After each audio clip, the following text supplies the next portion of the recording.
इस्लामाबाद में एहतजाज होते रहते हैं। मुल्क में 2014 के धरने भी हुए, उससे पहले भी इस्लामाबाद में मुख्तलिफ प्रेशर ग्रुप्स अपने अपने एहतजाज लेकर आते रहते हैं। लेकिन उसमें फ़र्क है, कुछ एहतजाज हलाल होते हैं, कुछ एहतजाज हराम होते हैं। ज़्यादा हम पीछे हिस्ट्री में जाएंगे नहीं, क्योंकि ऑब्वियसली फिर वो ही सेड शी सेड वॉट अबाउटरी हो जाती है कि देखिए PMLN के साथ भी तो ऐसे हुआ, तो PTI के साथ भी तो ऐसे हो रहा है। इसको छोड़ देते हैं, इसको साइड पे रखते हैं। अभी रिसेंट एक महीने के स्कोर कार्ड के ऊपर हम नजर डालते हैं। आपको फर्क पता चल जाएगा कि एक हलाल एहतजाज और हराम एहतजाज में फर्क क्या होता है। 13 से 19 जुलाई इस्लामाबाद में ही TLP वाले आए, अपने फ़लस्तीन के हवाले से अपना मौक़िफ़ उन्होंने रखने के लिए इस्लामाबाद को ही चुना, और इस्लामाबाद को 6 दिनों के लिए उन्होंने जब धरना दिया और मुख्तलिफ जगहों पर जगह बंद की, जिससे इस्लामाबाद के शहरी बहुत परेशान हुए, तो हमने देखा कि TLP वाले जो हैं वो आराम से 6 दिन तक इस्लामाबाद की सड़कों पर रहे। दफ़ा 144 हमें बताया गया था लगी रही, लेकिन कोई का कुछ नहीं कह सका। शहरी परेशान थे, लोगों को लंबे लंबे रास्ते लेकर आने पड़ते थे, 1.5 घंटा की ड्राइव हो जाती थी जो 10-15 मिनट के रास्ते होते थे, लेकिन 6 दिन तक ये मामला रहा।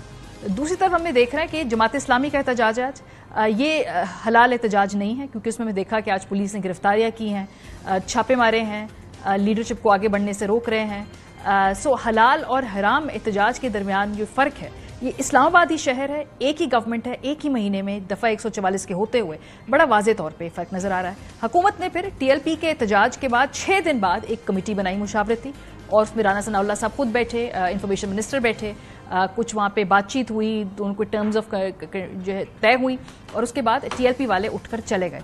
अब से थोड़ी देर पहले हमने खबर देखी है कि जमात इस्लामी के लिए भी हुकूमत ने एक कमेटी बनाई है, उसमें भी हमने देखा कि मौजूद हैं इंफॉर्मेशन मिनिस्टर साहब, और वो कह रहे हैं कि हम जमात इस्लामी वालों को ये पेशकश करते हैं कि वो अपना यहाँ से जो भी एहतजाज है उसको उठाकर ले जाएं। क्या कहा गवर्नमेंट ने, क्या उनको ऑफर दी, जरा सुनिए। मैं समझता हूँ कि जमात इस्लामी एज ए जमात, उनकी लीडरशिप हमारे लिए बहुत काबिल एहतराम है।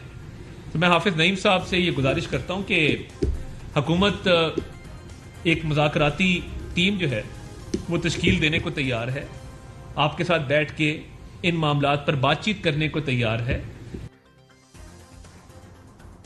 जमात इस्लामी ने तो फिर भी एक हल्का फुल्का सा एहतजाज जो उसके भी शुरू हुआ है काम, अब लेट्स सी कि उनकी कितनी गुफ्तगू होती है, वो कब तक बैठे रहते हैं, या उनको बैठने दिया जाता है, या यहाँ पे इस्लामाबाद को जाम करने की इजाज़त दी जाती है, नहीं, अभी ये सारा कुछ तय होना है। गवर्नमेंट ने उनको ये तो कह दिया कि हमसे बातचीत करें।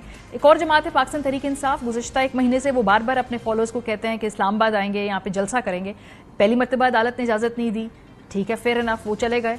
दूसरी मरतबा भी अभी कानूनी तौर पे वो इजाज़तों के मामले में उलझे हुए हैं, तो आज भी उन्होंने जो अपना एहतजाज था उसको मौखर कर दिया है। Jamaat Islami on the other hand एहतजाज कर रही है, लेकिन उनके ऊपर भी हुकूमती जो जोर है वो चलने की कोशिश की जा रही है। TLP वाले अलबत्ता बड़े हंसी खुशी 6 दिन बाद यहाँ से उठकर चले गए, और ये पाकिस्तान के अंदर मुख्तलिफ एहतजाजों की कहानी है कि किस तरह से मेरा ख्याल है जो सियासी तौर पर लोग आगे बढ़ते हैं उस पर हुकूमत ज़रा ज़्यादा सख्ती करती है। जो आगे से सख्ती का जवाब सख्ती से देने की सकत रखते हैं, उनसे हम देखते हैं कि इतना तुर्श रवैया नहीं होता।